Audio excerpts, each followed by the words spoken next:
Welcome to French Avenue, microphone. Welcome to French Avenue microphone. Maîtriser le français à tous les niveaux, les secrets pour passer de A1 à C2 sans stress. Comment passer du niveau débutant au niveau expert en français sans perdre sa motivation? Comment comprendre les conversations naturelles, parler avec fluidité et développer une véritable aisance linguistique? Dans cet épisode complet de French Avenue, Monsieur John Miller et Madame Emily Davis vous dévoilent les méthodes les plus efficaces pour progresser du niveau A1 jusqu'au niveau C2 à votre rythme et sans pression. Cette leçon unique réunit tout ce qu'il faut pour parler, comprendre et penser en français.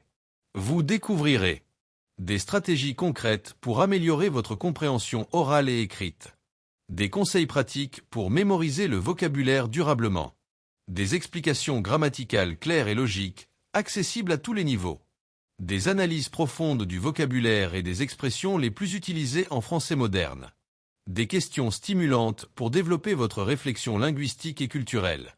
Ce podcast s'adresse à tous les apprenants, du niveau débutant au niveau avancé, qui veulent comprendre non seulement la langue, mais aussi l'esprit du français. Chaque section est construite avec soin pour guider le spectateur dans une progression naturelle et motivante. Restez jusqu'à la fin de la vidéo. Vous y trouverez une analyse exclusive du vocabulaire clé, une explication grammaticale claire sur les accords du participe passé et des exemples authentiques pour enrichir votre expression. Si vous cherchez une méthode simple, structurée et inspirante pour apprendre le français, ne quittez pas cette chaîne. French Avenue est l'endroit idéal pour faire de la langue française une expérience vivante, logique et passionnante. Appel à l'action claire. Si cette vidéo vous aide à mieux comprendre le français, montrez votre soutien. Cliquez sur j'aime pour encourager notre travail pédagogique. Abonnez-vous à French Avenue pour ne manquer aucun épisode. Partagez votre expérience dans les commentaires. À quel niveau êtes-vous actuellement?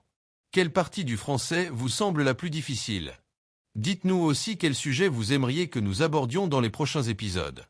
Votre avis est essentiel à la croissance de cette communauté d'apprenants passionnés. Stratégie d'engagement et visibilité. Pour encourager l'interaction, nous invitons chaque spectateur à participer activement.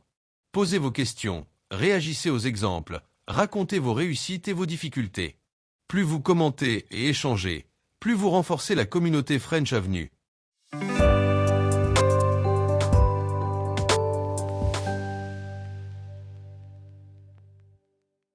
Bonjour à toutes et à tous, et bienvenue sur French Avenue, la chaîne où nous explorons les secrets de la langue française, du niveau A1 jusqu'au niveau C2. Aujourd'hui, nous allons parler d'un sujet passionnant, comment comprendre la progression dans l'apprentissage du français et comment passer efficacement d'un niveau à un autre. Que vous soyez débutant ou déjà avancé, cette leçon va transformer votre manière d'apprendre. Exactement, Emily. Beaucoup d'apprenants pensent qu'il existe un fossé entre les niveaux, mais en réalité, chaque étape est une opportunité de consolider ce que vous savez déjà. Le but de cette vidéo est de vous montrer comment chaque niveau A1, A2, B1, B2, C1 et C2 s'articulent, et surtout, comment vous pouvez progresser naturellement d'un palier à l'autre, sans frustration. Avant de commencer, nous avons 3 questions importantes pour vous. Selon vous, quel est le niveau le plus difficile à atteindre en français, et pourquoi? Pensez-vous que la grammaire est plus importante que le vocabulaire, ou l'inverse? À quel moment peut-on dire que l'on parle français couramment? Écrivez vos réponses dans les commentaires dès maintenant, car nous lirons vos avis dans un prochain épisode. Et restez bien jusqu'à la fin, car nous allons partager des conseils que vous ne trouverez nulle part ailleurs. Si vous cherchez la vérité sur la progression en français, ne perdez pas votre temps à comparer plusieurs chaînes. Ici, nous ne faisons pas de promesses vagues, nous vous montrons des méthodes précises, éprouvées et efficaces. Alors, installez-vous confortablement, ouvrez vos oreilles, et découvrez comment transformer chaque niveau de français en une étape vers la maîtrise complète.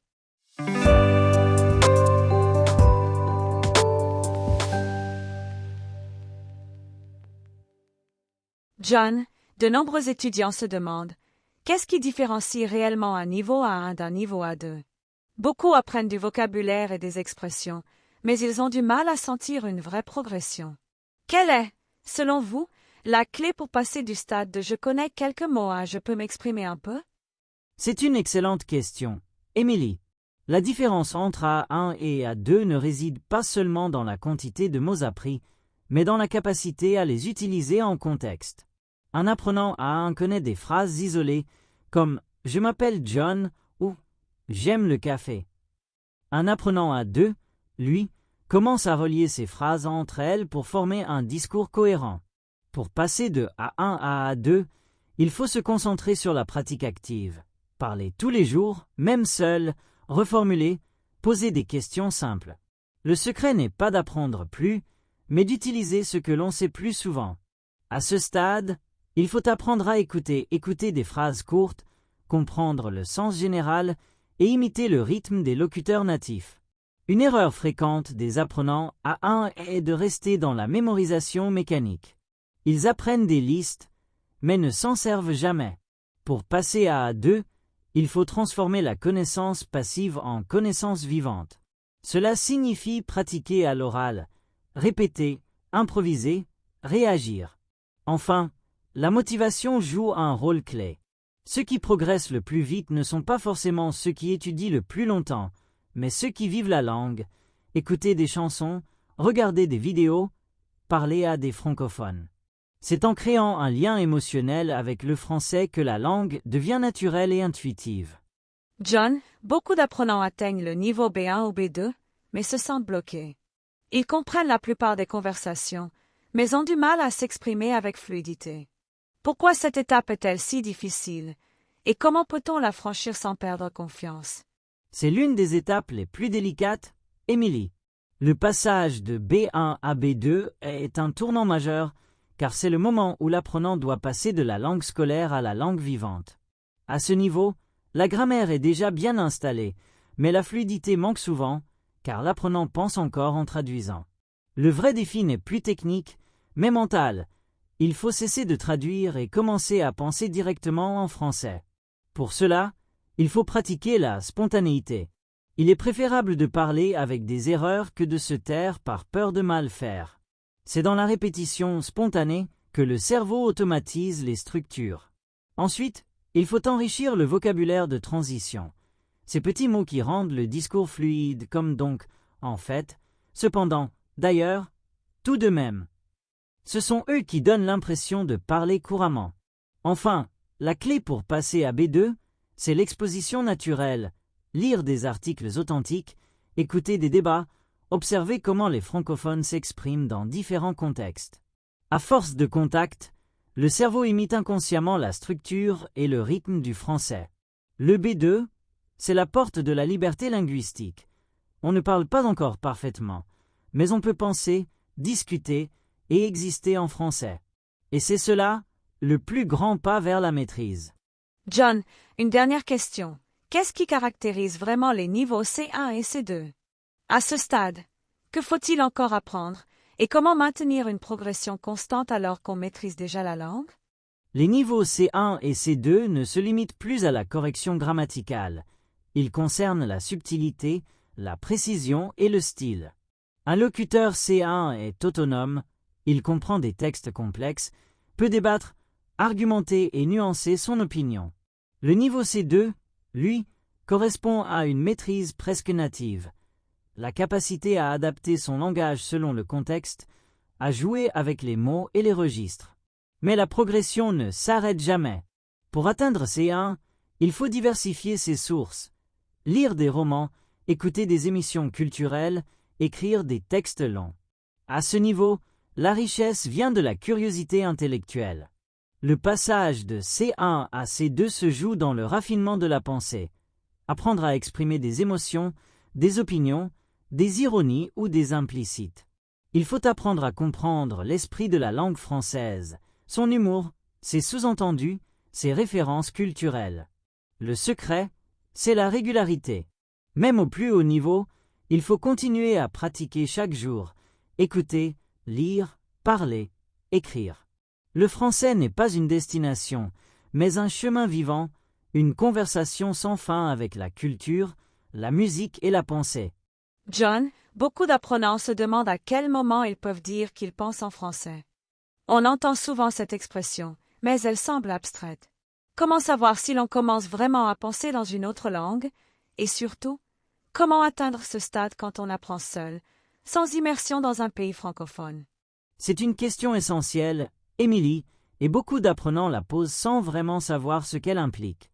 Penser en français, ce n'est pas simplement comprendre des mots sans les traduire, c'est adopter une manière de voir le monde à travers la langue. On commence à penser en français le jour où les mots apparaissent naturellement dans la tête, sans passer par la langue maternelle. Par exemple, au lieu de se dire « I am hungry », on pense spontanément « j'ai faim ». C'est un changement profond, à la fois linguistique et mental. Pour y parvenir, il faut avant tout créer un environnement linguistique artificiel, même sans vivre en France. Cela signifie écouter du français chaque jour, des podcasts, des conversations, des journaux. Le cerveau, exposé à la langue, finit par reconnaître les structures et les automatiser. Ensuite, il faut parler à soi-même en français. C'est une technique que j'ai utilisée moi-même. Commenter ce que l'on fait, se poser des questions en français, reformuler ses pensées quotidiennes. Cela peut sembler étrange, mais c'est extrêmement efficace. L'autre clé, c'est la visualisation. Quand vous apprenez un mot, ne le traduisez pas, imaginez-le. Si vous apprenez une tasse, visualisez une tasse, ressentez le mot dans son univers français. Enfin, il faut accepter la lenteur du processus. Penser dans une autre langue, c'est comme adopter une nouvelle identité cognitive. C'est un signe de maturité linguistique, pas seulement de compétence. Ce n'est pas le moment où l'on ne fait plus d'erreurs, mais celui où la langue devient une voix intérieure naturelle. John, un grand nombre d'apprenants se demandent, faut-il vraiment étudier la grammaire pour bien parler français? Certains affirment qu'on peut apprendre uniquement en écoutant et en répétant. D'autres, au contraire, insistent sur la rigueur grammaticale. Quelle est votre position sur ce débat et comment trouver le bon équilibre entre théorie et pratique? C'est un débat très ancien, Émilie, et il continue de diviser les enseignants comme les apprenants. En réalité, la vérité se situe entre les deux extrêmes. Oui, la grammaire est indispensable pour comprendre comment fonctionne la langue, mais non, elle ne doit jamais devenir une prison. Un apprenant qui étudie uniquement la grammaire sans pratiquer développera une connaissance théorique, mais ne saura pas l'utiliser. À l'inverse, celui qui répète sans comprendre les structures fera des progrès rapides au début, mais atteindra vite une limite. Le bon équilibre consiste à intégrer la grammaire dans la pratique vivante. Par exemple, après avoir appris la règle du passé composé, il faut l'appliquer immédiatement dans des phrases personnelles.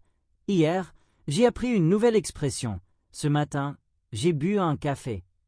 C'est dans l'usage concret que la règle s'ancre dans la mémoire. La grammaire, c'est comme une carte. Elle guide, mais ne remplace pas le voyage. Elle aide à comprendre le terrain, à éviter les erreurs récurrentes et à structurer sa pensée. Cependant, elle doit rester au service de la communication. Les apprenants de niveaux avancés B2, C1, C2 savent que la grammaire n'est pas une fin, mais un outil pour affiner le sens. Elle permet de nuancer, d'exprimer la condition, la cause, la conséquence ou l'hypothèse. Par exemple, dire « si j'avais su », je serais venu n'est pas qu'une question de règles. C'est une manière subtile d'exprimer un regret. En somme, il ne faut ni fuir la grammaire ni s'y enfermer. Il faut l'apprivoiser, la pratiquer et la rendre vivante. Quand elle devient naturelle, elle cesse d'être une contrainte et devient un instrument de liberté linguistique. John, certains apprenants disent qu'ils n'arrivent pas à retenir les mots de vocabulaire, même après des heures d'études. Ils ont l'impression d'oublier tout ce qu'ils apprennent après quelques jours. Pourquoi est-il si difficile de mémoriser du vocabulaire en français et existe-t-il une méthode vraiment efficace pour s'en souvenir à long terme, sans se décourager? C'est une préoccupation très fréquente, Émilie, et elle touche presque tous les apprenants, quel que soit leur niveau. Le problème vient du fait que la plupart des gens apprennent le vocabulaire de manière isolée et déconnectée du contexte. Ils mémorisent des listes de mots comme des données abstraites, sans émotion, sans image et sans situation. Or, la mémoire humaine fonctionne par association. Le cerveau retient mieux ce qui a un sens concret, ce qui est vécu, entendu, visualisé ou ressenti. Apprendre un mot sans contexte, c'est comme essayer de retenir un grain de sable dans la main. Il glisse aussitôt. Pour retenir durablement, Il faut d'abord lier chaque mot à une image mentale ou à une expérience. Par exemple, si vous apprenez le mot pluie, imaginez-vous sous un parapluie. Sentez le son des gouttes et l'odeur de la terre mouillée. Le cerveau retient les émotions plus que les données. Ensuite, il faut utiliser la répétition espacée, revoir les mots après 1 jour, 3 jours, 1 semaine, 1 mois. Cette méthode scientifique repose sur le fonctionnement de la mémoire à long terme. De nombreuses applications comme Anki ou Quizlet utilisent ce principe, mais on peut aussi le faire avec des fiches papier. Une autre technique consiste à intégrer les mots dans des phrases personnelles. Ne dites pas « le mot voiture signifie car ». Dites plutôt « ma voiture est rouge et je la conduis tous les matins ». Plus la phrase est personnelle, plus la mémoire la garde. Enfin, il faut activer le vocabulaire. Parler, écrire, écouter, répéter. C'est dans l'usage que les mots s'ancrent. La mémoire passive, celle qui reconnaît, devient mémoire active, celle qui produit. Ce passage se fait par la pratique régulière, non par la seule révision. En résumé, retenir le vocabulaire, ce n'est pas un exercice de mémoire, c'est un exercice de vie linguistique. Le mot doit être vécu, ressenti et utilisé. C'est ainsi qu'il devient une partie naturelle de votre langue intérieure. John, une autre difficulté souvent mentionnée par les apprenants est la compréhension orale. Beaucoup disent qu'ils comprennent leur professeur, mais qu'ils sont perdus face à un vrai français qui parle vite. Pourquoi existe-t-il un tel écart entre la salle de classe et la réalité? Et comment peut-on s'entraîner efficacement pour comprendre le français parlé naturel, celui de la rue, des films ou des conversations quotidiennes? C'est une excellente question, Émilie, et c'est un problème universel. Le français parlé par les natifs diffère souvent de celui qu'on apprend dans les cours. La cause principale, c'est le rythme, les liaisons et les élisions. En classe, on parle lentement et clairement. Dans la rue, les Français contractent, enchaînent et suppriment des sons. Par exemple, je ne sais pas devient ch pas. Tu es allé devient t'es allé. Pour l'apprenant, cela semble être une langue différente. Pour comprendre ce français authentique, il faut habituer son oreille. Cela passe par l'écoute quotidienne de contenus réels, séries, podcasts, films, interviews, discussions spontanées. Même si vous ne comprenez pas tout, votre cerveau s'adapte progressivement au son et au rythme du français naturel. Il faut aussi diversifier les accents. Le français parlé à Paris n'a pas le même ton que celui de Montréal, Marseille ou Bruxelles. Cette diversité enrichit la compréhension et la flexibilité linguistique. Une technique puissante est le shadowing, c'est-à-dire répéter immédiatement après l'orateur, comme une ombre. On ne se concentre pas seulement sur le sens, mais sur la musique de la langue, l'intonation, la respiration, la mélodie. Cette imitation active développe une oreille sensible et une prononciation naturelle. Il est aussi important d'accepter l'incompréhension partielle. Comprendre 70% d'un contenu, c'est déjà un grand progrès. L'important, c'est la régularité et la tolérance à l'incertitude. En écoutant souvent, le cerveau comble les manques et apprend à deviner le sens grâce au contexte. Enfin, la clé ultime est la curiosité. Écoutez des sujets qui vous passionnent. Si vous aimez la cuisine, écoutez des émissions culinaires en français. Si vous aimez le sport, suivez des commentaires francophones. Quand l'intérêt est réel, l'effort devient plaisir. Comprendre le français parlé, c'est accepter de se plonger dans sa musique vivante. C'est une question de temps, de contact, et surtout, d'amour pour la langue telle qu'elle est réellement parlée.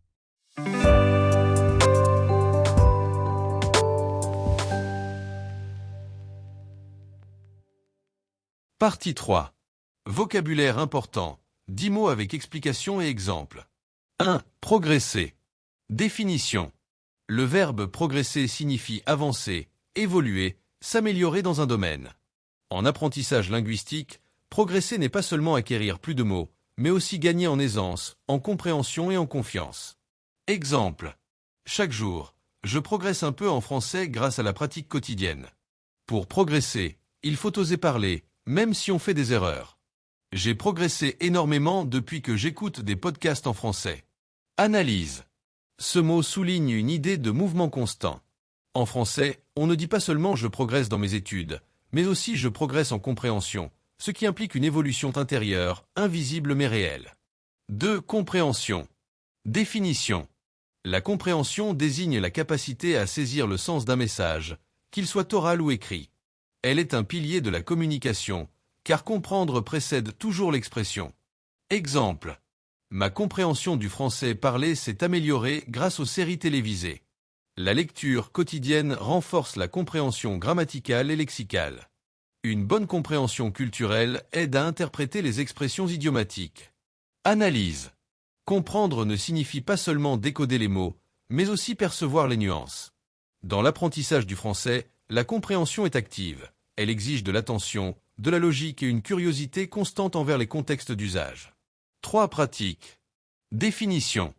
La pratique est l'action d'utiliser activement ce que l'on a appris. Sans pratique, la théorie reste stérile. En langue, pratiquer, c'est parler, écouter, lire, écrire, mais aussi penser dans la langue. Exemple. La pratique régulière transforme la connaissance en compétence.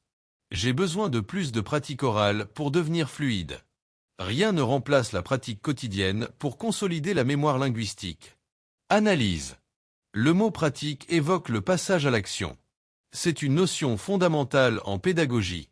C'est en pratiquant que l'on transforme la peur en habitude et la règle en automatisme. 4. Fluidité. Définition. La fluidité désigne la capacité à parler sans pause excessive, sans hésitation et avec un rythme naturel. Elle ne dépend pas seulement du vocabulaire, mais aussi de la confiance et de l'oreille linguistique. Exemple. J'ai gagné en fluidité en répétant les dialogues de mes séries préférées. La fluidité vient avec le temps, la pratique et la régularité.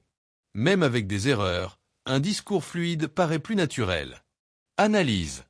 En français, être fluide, c'est savoir enchaîner ses idées. La fluidité n'exige pas la perfection. Elle repose sur la spontanéité et la capacité à se faire comprendre sans interrompre la communication. 5. Motivation. Définition. La motivation est la force intérieure qui pousse à apprendre et à persévérer. Elle se nourrit du plaisir, du sens et du progrès perçu. Exemple. Ma motivation augmente chaque fois que je réussis à comprendre une chanson en français. Sans motivation, même les meilleures méthodes restent inefficaces. La motivation se construit par des objectifs clairs et réalistes. Analyse. La motivation n'est pas constante, elle doit être entretenue. En français, on distingue souvent la motivation interne, le plaisir d'apprendre, de la motivation externe, un examen, un travail, un projet. 6. Écoute. Définition. L'écoute est une compétence essentielle pour comprendre la langue dans sa musicalité. Elle permet d'imiter les sons, les rythmes et les intonations naturelles du français. Exemple. L'écoute attentive des locuteurs natifs m'aide à améliorer ma prononciation. L'écoute active consiste à comprendre le sens global sans traduire mot à mot. Grâce à l'écoute quotidienne, le français devient une langue familière. Analyse. L'écoute n'est pas passive. Elle demande de la concentration et de la répétition. En écoutant souvent, l'oreille s'éduque à reconnaître les sons spécifiques du français, comme les liaisons et les voyelles nasales. 7. Confiance. Définition. La confiance est le sentiment d'assurance qui permet de s'exprimer sans peur de l'erreur. C'est un moteur psychologique dans tout apprentissage. Exemple. J'ai pris confiance en parlant régulièrement avec des francophones. La confiance vient avec la pratique et la bienveillance envers soi-même. Une erreur n'enlève pas la confiance, elle en fait partie. Analyse. La confiance transforme l'attitude de l'apprenant. Elle permet de parler, d'oser, d'expérimenter. En français, elle s'acquiert par l'action, non par la perfection. 8. Rythme. Définition. Le rythme d'une langue désigne sa musicalité, son tempo naturel et la manière dont les mots s'enchaînent. Exemple. Le rythme du français est plus régulier que celui de l'anglais. En écoutant des chansons françaises, on perçoit mieux le rythme de la langue. Parler avec le bon rythme rend le discours plus naturel et plus fluide. Analyse. Le rythme n'est pas seulement phonétique, il traduit la pensée. Chaque langue possède une cadence propre qui influence la façon de respirer et de penser. 9. Expression. Définition. Le mot expression désigne la manière dont on communique ses idées, ses émotions ou son opinion. En français, on distingue les expressions idiomatiques, figées, et les expressions personnelles, créées librement. Exemple. L'expression « il pleut des cordes » signifie qu'il pleut beaucoup. Ma manière d'expression devient plus naturelle avec la pratique. Les expressions françaises révèlent la culture du pays. Analyse. L'expression reflète la personnalité de l'apprenant. Savoir s'exprimer, c'est aussi comprendre les subtilités culturelles qui se cachent derrière les mots. 10. Maîtrise. Définition. La maîtrise est l'état d'équilibre entre connaissance, aisance et précision. Elle ne signifie pas perfection, mais contrôle et adaptation. Exemple. J'ai atteint une bonne maîtrise du français écrit après plusieurs années d'études. La maîtrise d'une langue se mesure par la capacité à s'exprimer avec nuance. Même au niveau C2, la maîtrise reste un processus continu. Analyse. La maîtrise en français évoque la compétence profonde et réfléchie. Elle ne s'obtient pas par hasard. C'est le résultat d'une pratique consciente et d'un contact durable avec la langue.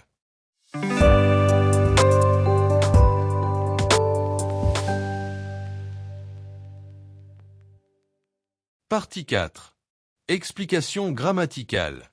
Le secret de l'accord du participe passé, comprendre enfin la logique. L'accord du participe passé est l'un des sujets les plus redoutés par les apprenants, même avancés. Pourtant, lorsqu'on en saisit la logique, il devient un outil élégant de précision linguistique plutôt qu'un piège grammatical. En français, le participe passé peut s'accorder ou non, selon le verbe employé et la place du complément. La première distinction essentielle concerne les auxiliaires être et avoir. Avec l'auxiliaire être, le participe passé s'accorde toujours avec le sujet. Exemple. Elle est partie tôt ce matin. Ils sont arrivés à Paris hier soir. Nous sommes devenus amis pendant nos études. Ici, partie, arrivé et devenu s'accordent respectivement avec le sujet féminin singulier, masculin pluriel et féminin pluriel. Avec l'auxiliaire avoir, le participe passé s'accorde uniquement si le complément d'objet direct, COD, est placé avant le verbe. Exemple. J'ai lu les lettres. Lu ne s'accorde pas, le COD les lettres est après le verbe. Les lettres que j'ai lues sont émouvantes. Lu s'accorde, le COD les lettres est avant le verbe. Elle a pris les clés qu'elle avait oubliées. Oublier s'accorde avec les clés.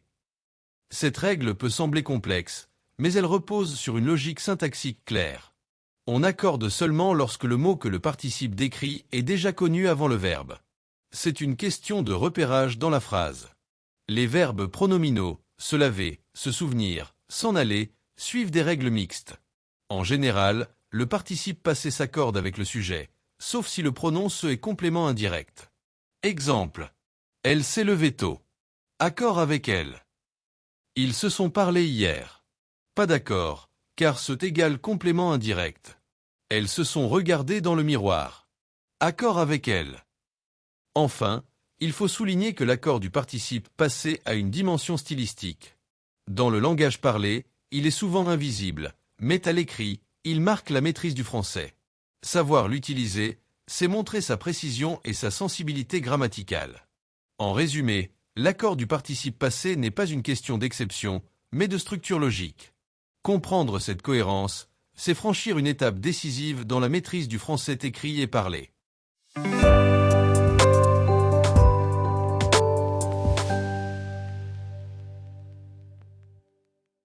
Partie 5. Analyse du vocabulaire et de l'expression. Apprendre une langue, c'est bien plus qu'acquérir des mots, c'est comprendre les nuances, les contextes et les émotions qu'ils transportent. Dans cette analyse, nous allons explorer la profondeur de plusieurs mots-clés du français moderne, souvent utilisés, mais rarement compris dans toute leur subtilité. Commençons par le mot « progresser ». Ce verbe évoque à la fois un mouvement et une évolution. Il ne signifie pas simplement avancer, mais aussi se transformer. En français, progresser suppose un effort continu et une intention consciente. Dire « je progresse » exprime la fierté d'un chemin parcouru, même imparfait. Par exemple, un étudiant qui comprend une chanson sans sous-titres ne dira pas « j'ai appris », mais « j'ai progressé », car ce mot souligne la croissance intérieure plus que le résultat. Vient ensuite fluidité, un mot profondément lié à la musicalité du français. La fluidité, ce n'est pas la vitesse, mais l'harmonie entre les mots, les sons et les idées. Un francophone fluent parle avec aisance, sans effort apparent. Ce terme évoque la souplesse, la respiration naturelle de la langue. Par exemple, sa fluidité rend son discours agréable à écouter. En français, être fluide, c'est savoir respirer au bon moment, lier ses phrases et garder le rythme de la pensée. Le mot confiance occupe une place essentielle dans le processus d'apprentissage. Il ne s'agit pas simplement de croire en soi, mais d'accepter le droit à l'erreur. En français, la confiance est intimement liée à la sincérité. Dire avoir confiance ne signifie pas ne jamais douter, mais oser malgré le doute.